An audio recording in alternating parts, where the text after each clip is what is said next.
हुआ आप लोगों को कल टेस्ट लिए थे, उसमें जानबूझ के मैंने ऐसे क्वेश्चन का इस्तेमाल किया जो सिर्फ बिहार बोर्ड में पूछे हुआ था, ठीक है ना। तो आप लोगों को वो क्वेश्चन बनाया को उसमें डाउट आया कि आप लोगों को सब बन रहा है ना। तो बोर्ड एग्जाम्स के लिए आपकी कोई दिक्कत नहीं है, वहां तक आपकी लेवल पहुंच सब कुछ कंप्लीट कर दी है, ठीक है। आज आखिरी क्लास है, उसको हम लोग कर ले रहे हैं। फिर आखिरी क्लास आज खत्म हो जाएगा तो हमारा ये चैप्टर भी क्या हो जाएगा, खत्म हो जाएगा, ठीक है। तो चलिए प्यारे बच्चे स्टार्ट करते हैं। तो हमने आपको पढ़ाया एप्लीकेशन ऑफ गॉस लॉ। क्या पढ़ाया बच्चों आपको? तो याद होगा एप्लीकेशन ऑफ गॉस लॉ में चार हो गए थे सर ना। एक पॉइंट चार्ज के द्वारा, दूसरा लॉन्ग वायर के द्वारा, तीसरा सीट के द्वारा, चौथा प्लेट के द्वारा, और आज पांचवा बचा हुआ है लास्ट स्फेयर के द्वारा। और पहली बार फर्स्ट टाइम, हम इससे पहले कभी पूछा ही नहीं था ना, तो इससे पहले कभी पूछा ही नहीं था ये टॉपिक, लेकिन मतलब ऑब्जेक्टिव में आता था। बट इस बार ये 5 नंबर में दे दिया था, ये टॉपिक जो आज मैं पढ़ा रहा हूँ 2025 में ही दिया हुआ था, ठीक है ना। तो बच्चे लोग, अभी हमारा है एप्लीकेशन ऑफ गॉस लॉ में निकालना था electric field due to charge conducting sphere, ठीक है। हमें इलेक्ट्रिक फील्ड निकालना है किसके द्वारा हुआ? Charge conducting sphere. बहुत ही सिंपल है, थोड़ा ध्यान से सुनिएगा। जैसे आप सपोज करके देखो कि एक हमारे पास स्फेयर है, क्या है बुआ? स्फेयर। इस स्फेयर के कितने पार्ट्स है हमारे पास? 3। कितने पार्ट है बुआ? 3। तो सबसे पहले इस पे चार्ज में दे देता हूं, ठीक है। तो मान लीजिए कि मैंने इस वाले जगह पर एक चार्ज दे दिया और उस चार्ज की वैल्यू कितनी है? क्यू, ठीक है। अब इसका सेंटर है ये, जो कि जिसकी रेडियस कितनी है? आर, ठीक। तो ये कहता है ये क्वेश्चन हमसे कि भैया हमें इलेक्ट्रिक फील्ड निकाल के दिखाओ इस वाले जगह पर, यानी इसको बोल सकते हैं पी। और ये सरफेस के बाहर है ना, स्फीयर के बाहर है, तो इसे क्या बोलेंगे? P out. अच्छा, दूसरा बोल रहा है सरफेस पे निकाल के दिखाइए, तो इसको बोल सकते हैं पी। बोलिए बाबू। अच्छा, और तीसरा क्या है? इस जगह पे बोलूंगा तो इसको बोलेंगे पी इनसाइड। क्या बोलेंगे इसको? तो कितने जगह हमें इलेक्ट्रिक फील्ड निकालने हैं? कौन कौन? आउटसाइड, सरफेस और इनसाइड। क्या बोलेंगे बुआ? आउटसाइड, सरफेस और इनसाइड, ठीक है। तो अब क्या हुआ जरा देखिएगा, इसमें सबसे पहले मैं निकालता हूं बाहर। ये कहाँ निकालता हुआ? बाहर का। तो आपको पता होना चाहिए कि जब भी हम कहीं का भी इलेक्ट्रिक फील्ड निकालेंगे तो गॉस के नियम से निकाल रहे हैं। और गॉस का नियम कहता है बिना हमें बंद किए हुए हम निकाल नहीं सकते। तो हमको एक सिंपल बात बताइए, ये स्फेयर है और ये बी बिंदु है और ये आर दूरी पर है। कितना दूरी पर है बुआ? अरे यार, ये कितना दूरी पर है? आर। तो हमको इसको बंद करना पड़ेगा। तो एक स्फेयर को बंद करने का तरीका क्या होना चाहिए? स्फेयर ही होना चाहिए कि दूसरा चीज होना चाहिए? स्फेयर ही होना चाहिए। तो हम इसी रेडियस का अपने मन से एक इमेजिनरी मान लेते हैं, ठीक है ना।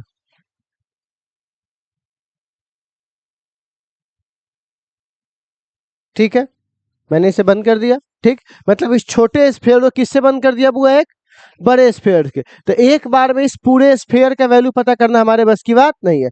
तो एक छोटा पार्ट हम लोग काटेंगे यहाँ पर, याद होगा आपको। उस पार्ट को हम लोग बोलेंगे डी ए। क्या बोलेंगे बउआ? और इस स्फेयर के द्वारा इलेक्ट्रिक फील्ड भी ऐसे ही निकल रहा होगा, परपेंडिकुलर टू द सरफेस। निकल रहा है। तो दोनों के बीच का एंगल थीटा बराबर कितना डिग्री? 0 डिग्री। तो यहाँ पे बोलेंगे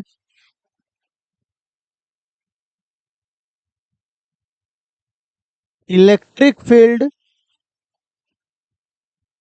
ड्यू टू कितना एरिया हुआ? D area. तो याद है फ्लक्स, सॉरी इलेक्ट्रिक फील्ड बोल रहे हैं, आउटसाइड। तो सबसे पहले इसका फ्लक्स निकालते हैं। तो बताइए इलेक्ट्रिक फ्लक्स कितना होगा?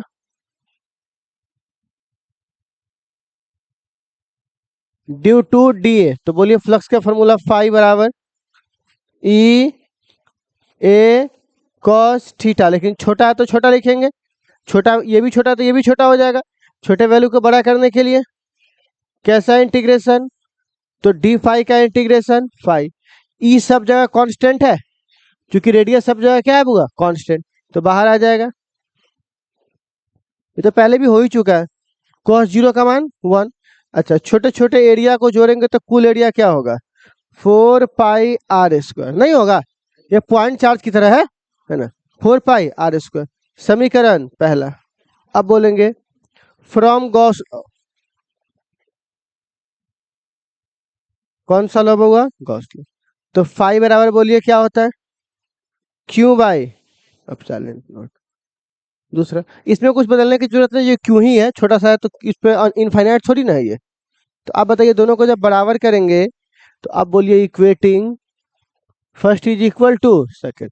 तो आप बताइए यहाँ पर क्या हो जाएगा, ई इंटू 4 पाई r², बट्टे क्यू बट्टे एप्सिलॉन नॉट। ये पॉइंट चार्ज वाला नहीं लग रहा है क्या, गॉस के नियम में जो पॉइंट चार्ज पर है थे वो तो रिपीट हो रहा है वापस। तो यहाँ पे क्या लिखेंगे बुआ, ई बराबर r² क्यू बट्टे एप्सिलॉन, इधर फेर देंगे तो ये कितना हो जाएगा, 1/4 पाई एप्सिलॉन नॉट क्यू बट्टे r²,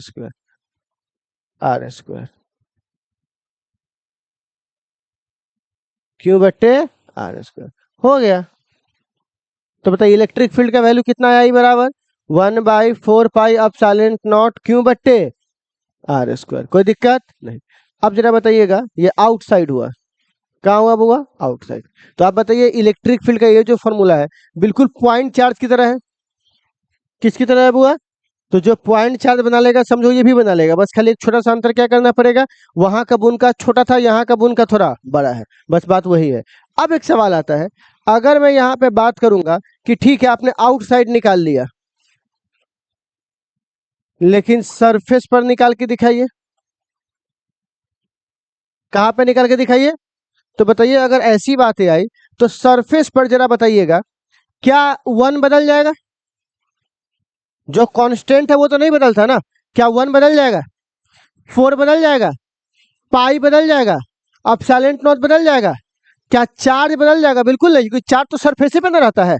खाली बदलेगा तो क्या बदलेगा, इसकी दूरी r थी और इसकी दूरी ये वाला r, कैपिटल R, ठीक है। तो बस यहां पर हम इस r को रिप्लेस कर देंगे इस r से, ठीक है, इस r को रिप्लेस कर देंगे इस r से, ठीक है। तो आप बताइए तो बच्चे लोग, E का जो कौन सा फॉर्मूला है बुआ, तो बोलिए उस फॉर्मूला में सब कुछ बोलिए वापस क्या हो जाएगा, ये 1/4 पाई, इस वाले r की जगह बस इतना ही चेंज होगा, हो जाएगा ये। अच्छा, अब सवाल आता है, तुमने बाहर निकाल लिया, अंदर निकाल लिया, अब सवाल है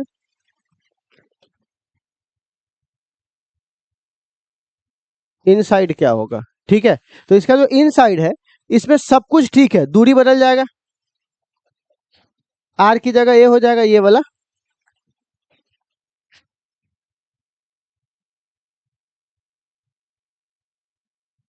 लेकिन एक बात बताओ, क्या अंदर कोई चार्ज है, सारा चार्ज कहाँ रहता है, तो अंदर तो कोई चार्ज है ही नहीं। तो जब अंदर कोई चार्ज नहीं है तो यहां से q बराबर 0 होगा कि नहीं होगा, सब बताइए। क्योंकि सारा चार्ज कहाँ रहता है, सरफेस पर, अंदर तो कोई चार्ज है ही नहीं। बाहर वाले के लिए तो ये चार्ज अंदर हो गया, लेकिन अंदर वाले के लिए चार्ज कहाँ हो गया, तो सारे चार्ज कहाँ रहते हैं बुआ। तो ऐसे हालात में बताइए, लाया श्याम, लाओ तो ई बराबर क्या हो जाएगा बुआ। तो कोई पूछेगा इलेक्ट्रिक फील्ड इस स्फीयर के द्वारा निकालना है, तो बोलिएगा हम 3 जगह निकालते हैं, आउटसाइड, सरफेस, इनसाइड। आउटसाइड निकालने जाओगे तो ये गोला एक बिंदु की तरह काम करेगा, किसकी तरह काम करेगा, बिंदु कहने का मतलब होता है पॉइंट चार्ज की तरह।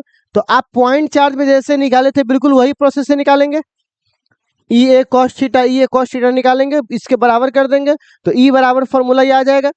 अगर हमको सरफेस पे निकालना होगा तो हमको क्या करना पड़ेगा, लाओ तो सरफेस पर निकालना है तो क्या करना पड़ेगा, लाओ नहीं इधर लाओ, नहीं मैं हो जाएगा, ऊपर से लाओ ना, ऊपर से। और दूसरा लो। कार में लाना था, हेलीकॉप्टर की जरूरत नहीं पड़ता। अच्छा ठीक है, दूसरा लो। कार नहीं लाया है, दूर रहने दो। तुमको बोल रहे हैं कार लाने के लिए तो। हाँ खैर, तो बच्चे लोग, आपने यहाँ पर क्या देखा कि कितने पार्ट्स में निकालेंगे? 3। पहला वो क्या बोलेंगे? आउटसाइड। दूसरा वो क्या बोलेंगे? तीसरा वो क्या बोलेंगे? ठीक है, तो ये 3 चीजें हैं जो हमको जानना है। इसका एक ग्राफ पूछेगा हमसे। क्या पूछेगा बुआ?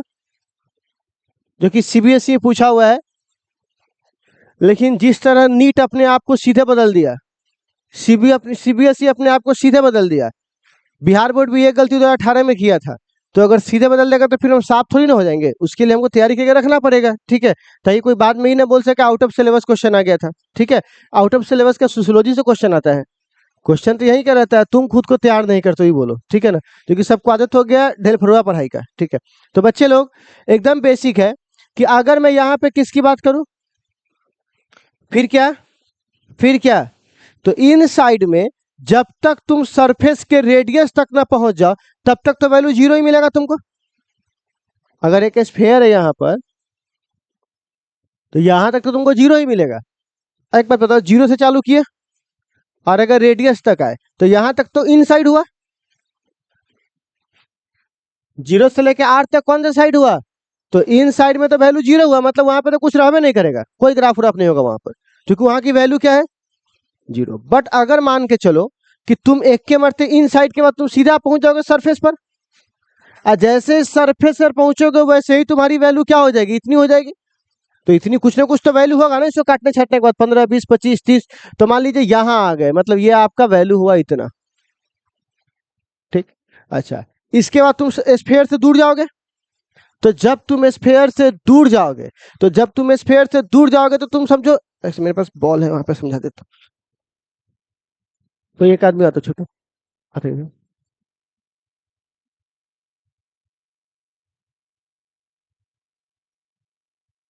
यहाँ पे खड़े हो गए। देखो, तो ये हमारे पास एक स्फेयर हुआ। तो इसके अंदर जब हम 0 से लेकर यहां तक पहुंचेंगे, तब तक तो यहाँ पे वैल्यू कितनी थी इसकी? 0। ठीक, लेकिन अगर मैं इसको थोड़ा सा उठाना, अगर मैं इसके सरफेस की बात करूं, तो सरफेस पे तो इसकी वैल्यू होती है। तो इसकी सरफेस पे वैल्यू कितनी होती है? ये 1/4 पाई एप्सिलॉन नॉट क्यूब। अब चलो, मैं यहाँ पे स्फेयर है, अब मैं इससे दूर जा रहा हूँ, तो मेरी पकड़ कमजोर होगी ना, क्योंकि जब मैं चार्ज से या मैग्नेट से दूर जाऊंगा तो मेरी पकड़ क्या होगी? तो मतलब ये जो मेरा फील्ड है वो बढ़ रहा है कि घट रहा है? घट रहा है ना, क्योंकि दूरी बढ़ रहा है, और दूरी बढ़ेगा तो फील्ड क्या होगा? घटेगा। जैसे आप इसमें देख भी सकते हो, ई का दूरी के साथ जो संबंध है ऐसा, ई का इलेक्ट्रिक फील्ड का आउटसाइड में किसके साथ, दूरी के साथ क्या संबंध है? 1/r²। तो अब वैल्यू बढ़ेगा या अब वैल्यू घटेगा? घटेगा। तो अब वैल्यू घटेगा तो कैसे? E² यानी स्ट्रेट लाइन में नहीं घटेगा। स्ट्रेट लाइन कब होता? जब दोनों डायरेक्टली प्रोपोर्शनल होते, लेकिन ये तो इनवर्सली है, तो इसका ग्राफ कुछ ऐसा हो जाएगा, घट रहा है। तो अब बताइए इस ग्राफ में क्या देखें, यहां पे है, इस वाले जगह पर है, तो अंदर तक क्या है होगा? 0। अंदर के बाद जैसे ही बाहर है तो सारा चार्ज कहाँ पे था? सरफेस पर। अच्छा, अंदर 0 क्यों हुआ?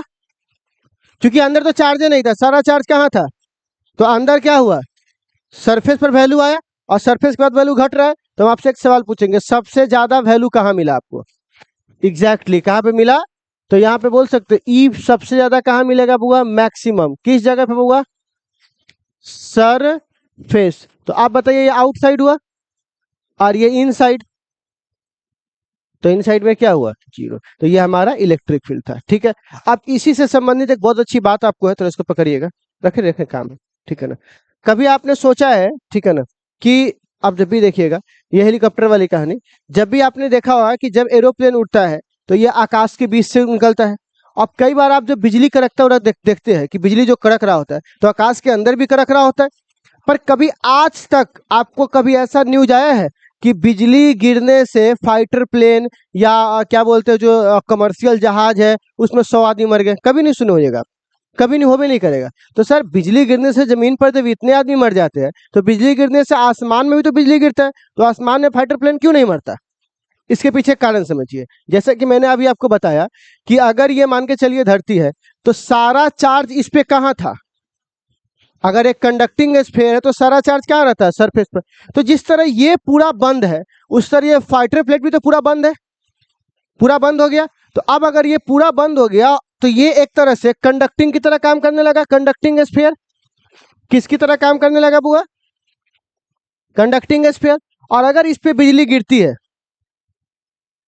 इस पे बिजली गिरी, तो जब बिजली गिरी तो मान के चलिए इस पे चार्ज आ गया, तो क्या ये चार्ज अंदर जाएगा या चार्ज सरफेस पे ही रहता है? तो चार्ज की प्रॉपर्टीज क्या है कि चार्ज कहाँ रहता है? कहाँ रहता है? तो सरफेस पे चार्ज है, तो सरफेस पर इलेक्ट्रिक फील्ड है, कोई इसको छुएगा तो मर सकता है। लेकिन अंदर बोलिए तो अंदर इलेक्ट्रिक फील्ड क्या है? क्योंकि अंदर कोई चार्ज प्रेजेंट, तो अंदर का इलेक्ट्रिक फील्ड, तो अंदर के आदमी को कोई उसका प्रभाव पड़ने वाला। इसीलिए आप समझ में आया कि जब भी कोई कमर्शियल फ्लाइट होता है, तो उसके अंदर बैठे हुए आदमी को क्यों नहीं कोई झटका लगता है? झटका तो लगता है, मतलब उसको करंट वरेंट या कोई अलग प्रभाव क्यों नहीं पड़ता इलेक्ट्रिसिटी का? क्योंकि अंदर की वैल्यू क्या है, तो अंदर कोई आपको प्रभाव पड़ने वाला। अच्छा, एक बात तो ये हुआ। कार के साथ भी ऐसा हो सकता है कि नहीं हो सकता है? बिल्कुल हो सकता है, बस कार ओपन नहीं होना चाहिए। एक वो जो स्टाइल वाला कार नहीं आता, इसमें ओपन रहता है, उसमें टंगड़ जाओगे, लेकिन बंद वाले में। तो जब बिजली कड़कती है तो हमें कहाँ, कार से बाहर निकलना चाहिए या कार में रहना चाहिए? क्योंकि बिजली गिरेगा भी तो उस पर आपका प्रभाव क्यों नहीं पड़ेगा? अंदर इलेक्ट्रिक फील्ड क्या है बउआ? जीरो है। यार बात समझ में, अंदर इलेक्ट्रिक फील्ड क्या है? जीरो है। तो खैर चलिए, अब इसका एग्जाम्पल मैं आपको अभी नहीं बताऊंगा, एक और डेमो, ठीक है ना? इसका मैं डेमो आपको बताऊंगा जब अगला चैप्टर पढ़ा रहा होगा ना, इलेक्ट्रोस्टैटिक शील्डिंग, तब। उसका एक और डेमो क्या है कि जब आप लिफ्ट वगैरह में जाइएगा ना, तो वहां पे देखिए मोबाइल का नेटवर्क आना बंद होने लगता है धीरे धीरे, क्योंकि वो बंद होता है। Same process. उसके बाद अभी मैं एक और आपको प्रैक्टिकल करूंगा, जब मैं इलेक्ट्रोस्टैटिक शील्डिंग पढ़ा रहा हूँ, तो उस जगह पर एल्युमिनियम का फॉइल लेके आऊंगा। Aluminium is just like a metal conductor. और उसको जब तुम्हारे मोबाइल के अंदर डाल के पूरा रैप कर दूंगा, तो एक बंद स्फीयर हो जाएगा। और जब वो बंद मैंने स्फीयर कर दिया, तो उसका अंदर का इलेक्ट्रिक फील्ड क्या कर दिया मैंने? तो जब अंदर इलेक्ट्रिक फील्ड जीरो होगा, तो नेटवर्क आना क्या हो जाएगा? तो अगर आपका जो मोबाइल है, अगर मैं उसको एक रख दूंगा एक रैप के अंदर, तो वहां पर वो क्या हो जाएगा? जीरो हो जाएगा। सबका एक ही बात है कि नहीं? सबका कॉन्सेप्ट क्या है? एक ही है। तो इसीलिए आप इसको सिर्फ पढ़ना नहीं, प्रैक्टिकली भी इसको देखते रहना है। ठीक है बच्चे लोग? तो खैर, एक तो ये वाली बात हुई। अब सवाल है कि क्या इस पर क्वेश्चन वगैरह है? तो मैं एक बार पहले बोर्ड एग्जाम का दिखा दूं, ठीक है ना, कि बोर्ड की औकात क्या है इस पर। ठीक है, क्योंकि मैंने आपको बोल रखा है कि बोर्ड की पढ़ाई।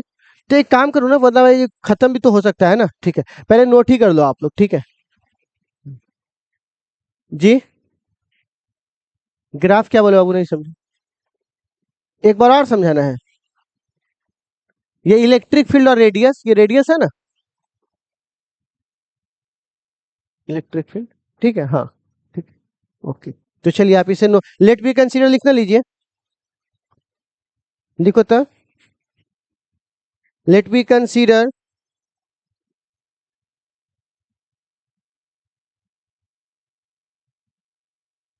लिखो तो। Let be consider a charge conducting sphere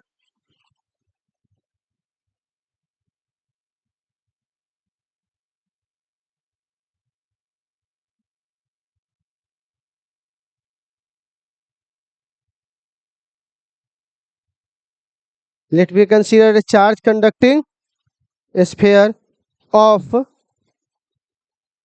of radius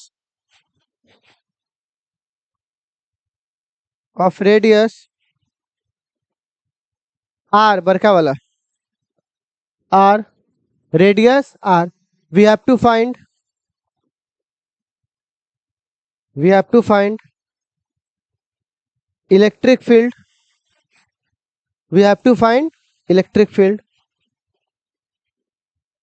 पहला में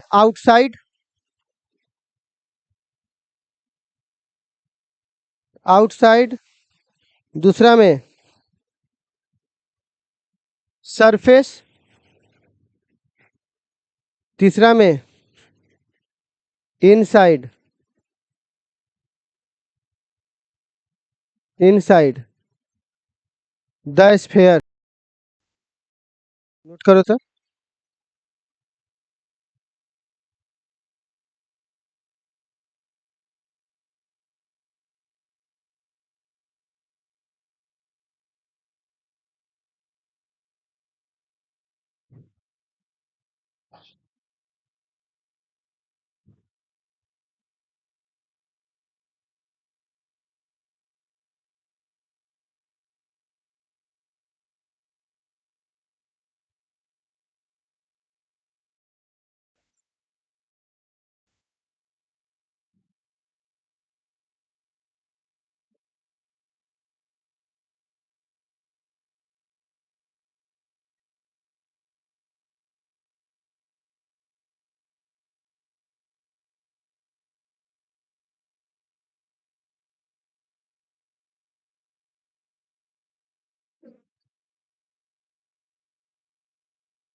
हो गया।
एक मिनट रुकिए, जाइए तब आप लिखते रहिएगा बैठकर। चलिए देख लीजिए बुआ, इस पे आप सवाल है बच्चों कि इस पे सर क्वेश्चन वेश्चन है क्या, तो एक बार आप लोग असाइनमेंट निकाल लीजिए तो जल्दी से।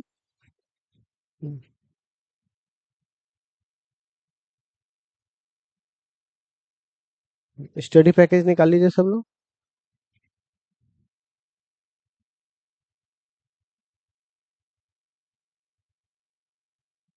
देखिए, सबसे पहली बात जरा ऑब्जेक्टिव बता दीजिएगा हमको इसमें, ठीक है ना।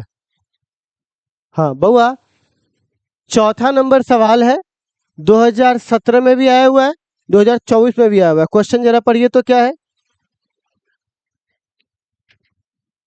Electric field hollow conducting sphere के अंदर कितना होता है। इनसाइड पूछ रहा है, क्या होता है बुआ, 0। तो याद हो जाएगा ये वाला। अब आगे देखते हैं। हाँ, अब तो ये नहीं पूछा है। हाँ, अब बुआ एक देखिए 5 नंबरी इस बार क्या पूछ दिया, 2025 लिखा हुआ है ना यहाँ पे। देखिए 7 नंबर क्वेश्चन क्या कह रहा है, गॉस लॉ क्या है, और कह रहा है इलेक्ट्रिक फील्ड निकालिए outside hollow conducting charge sphere का। सिर्फ कहाँ निकालने के लिए बोला है, बाहर। तो इतना बात समझ में आया, तो ये 5 नंबर में क्वेश्चन आपको बना करके दे दिया है, ठीक। तो बोर्ड एग्जाम आज तक इतना ही दिखा पाया है, ठीक। तो एक अंदर कितना होता है 0, और एक पहली बार ये क्या पूछ दिया, बाहर। अब सवाल है, क्या इस पर एनसीईआरटी में कुछ न्यूमेरिकल है, बिल्कुल है। तो आप लोग एनसीईआरटी बुक निकालिएगा। और सबसे मजेदार बात है कि चैप्टर नंबर 1 नहीं, चैप्टर नंबर 2 निकालिएगा, ठीक है ना।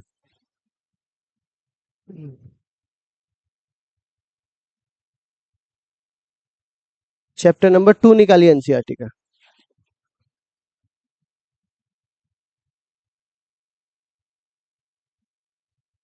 एक्सरसाइज निकालिएगा, 86 पेज नंबर होगा सर। 79, ये देख लीजिए, अलग अलग हो सकता है। हाँ निकालिए। चौथा नंबर एक्सरसाइज का सवाल देखिए। चौथा नंबर। अब आप सोच रहे होंगे कि पढ़ा रहे हैं पहला चैप्टर और बनवा रहे हैं चौथा चैप्टर का, ठीक है, सॉरी दूसरा चैप्टर का। देखिए एनसीईआरटी के प्लेसमेंट, उनको लगा कि पहला और दूसरा एक ही है तो मिला देते हैं, ठीक है ना, लेकिन हम अपने हिसाब से इसको छाट के बता दे रहे हो। सबसे पहली बात, ये क्या दिया हुआ है बुआ? स्फीयर। और ये क्या है? तो ठीक है, ये रेडियस दिया हुआ है, तो मतलब ये बड़ा वाला आर की वैल्यू दी गई। किसकी वैल्यू है? अच्छा, सेंटीमीटर को मीटर में बदलना आता है आप लोगों को, वो तो आप कर लोगे, ठीक। ये आपको कुलम्ब दिया हुआ है, तो समझिए ये क्या दिया हुआ है आपको? चार्ज दिया हुआ है। आपसे पहला में क्या पूछ रहा है? तो इसका सीधा आंसर हो जाएगा E बराबर 0 हो जाएगा। दूसरा में क्या पूछ रहा है? जस्ट नहीं, आउटसाइड नहीं पूछ रहा है, वो जस्ट आउटसाइड मतलब उस सरफेस है ना, हुआ गेट पर बोलना, या बोलना कि जस्ट घर के भी जस्ट बाहर गेले हुआ, तो समझिए गेटे की बात कर रहा है वो, तो जस्ट बाहर। तो यहाँ पे ई का फॉर्मूला आपको पढ़ा चुके हैं, 9 गुने 10 के पावर 9 और क्यू बट्टे आर स्क्वायर। अभी तो यहाँ लिखा हुआ है, देख लीजिए, लिखा हुआ है, इसी को ना बोलते हैं 9 गुने 10 के पावर 9, ठीक। तो आप बताइए, ये बन गया। और तीसरा में कह रहा है एट ए पॉइंट कितना सेंटीमीटर, तो अब ये बाहर की बात कर रहा है, क्योंकि 12 तक ही है, तो 18 गया तो मतलब समझिए बाहर की बात कर रहा है। तो आप बताइए इसी फॉर्मूला में अब ई की वैल्यू बाहर के लिए कितना हो जाएगा? 9 गुने 10 के पावर 9 और क्यू बट्टे आर स्क्वायर, बस छोटा वाला ही आर स्क्वायर, और बस सेंटीमीटर की जगह मीटर। तो क्या ये बहुत भारी सवाल है क्या? बन जाएगा। तो एनसीईआरटी का चप्पा चप्पा खोद के निकाल दीजिए कहाँ पर क्या दिया हुआ है। तो आप इस सवाल को अपने कॉपी के बगल में बना लीजिएगा, जस्ट उस टॉपिक के नीचे बोलिए ना कि हमको सॉल्व करना पड़ेगा, इसको बना लोगे ना, तो आप लोग इसको घर पे क्या कीजिएगा, बना लीजिएगा। तो बोर्ड एग्जाम्स के लिए देख लिए है ना, क्या बोर्ड के अधिक झकने की जरूरत है क्या? बोर्ड के पढ़ाई बोर्डे पर, ठीक है ना, इससे अधिक नहीं आएगा। तो चलिए काम कीजिएगा, 2.4 नंबर क्वेश्चन के लिए जगह छोड़ दीजिए पेज नंबर के साथ, ठीक है ना। और अब आप लोग इसको नोट कर लीजिए। और हाँ, आज हमारा चैप्टर क्या हो गया बुआ? खत्म हो गया है, ठीक है बच्चे लोग। तो आप सभी लोग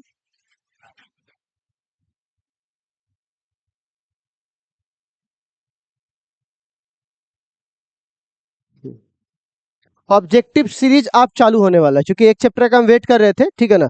अब इसमें क्या करना है, दो तरह की चीजें होगी। एक बोर्ड एग्जाम के लिए, अब बोर्ड एग्जाम के लिए हमको क्या मतलब, बिना मतलब के इधर की बात करने का, 2x2 बात करेंगे, ताकि आपको लास्ट में भी कभी देखना हो तो ये ऑब्जेक्टिव सीरीज देखिएगा, तो आपका काम क्या हो जाएगा, चल जाएगा। और बोर्ड का ऑब्जेक्टिव कैसा होता है वो आपको हमसे छुपा हुआ नहीं है, ठीक है ना, वो आप अच्छे से देख रहे हैं, खुला हुआ मार्केट है, क्वेश्चन बैंक है, किताब है, किसी का बुक है, असाइनमेंट है, सब उठा के देख लो, ठीक है। तो बोर्ड एग्जाम्स का हम जो ऑब्जेक्टिव सीरीज करेंगे, वो न्यूटन फिजिक्स वाला जो चैनल है 1000 वाला, जो है आपको व्हाट्सअप कर देंगे और टेलीग्राम पे उस पर कर दूंगा, ठीक है ना। और इसके बाद जो एक्स्ट्रा ऑब्जेक्टिव सब है, जो आपको एक्स्ट्रा बुक्स में ऑब्जेक्टिव दिए हुए जो बाकी चीजों के लिए, तो उन सब के लिए मैं दूसरे प्लेटफॉर्म कर दूंगा, ताकि आपस में कोलैबोरेट ना हो जाए। बोर्ड एग्जाम वाला अलग पढ़ाई हो जाएगा और ये वाला थोड़ा अलग हो जाएगा, बट पढ़ाई सबका सेम था। अब न्यूमेरिकल बनाने के ऊपर डिपेंड करता है, ठीक। बोर्ड एग्जाम्स के लिए एनसीईआरटी करवा दिए, बोर्ड एग्जाम्स का ऑब्जेक्टिव आपके सामने, टेस्ट ले लिए, क्वेश्चन बैंक बन गया, अब इससे ज्यादा क्या चाहिए आपको, ठीक है ना। अब बाकी एक्स्ट्रा करना है तो एक्स्ट्रा प्लेटफॉर्म पे आ जाइएगा, खाली न्यूमेरिकल प्रैक्टिस हो जाएगा, हमारा काम खत्म हो जाएगा, ठीक है। तो आज से हम लोग कोशिश कर रहे हैं कि आज से हमारा चालू हो जाएगा, ठीक है बच्चे लोग। तो चलिए आप इसे नोट कर लीजिए, डिटेल जानकारी टेलीग्राम पे दे देंगे, नोट कर लीजिए।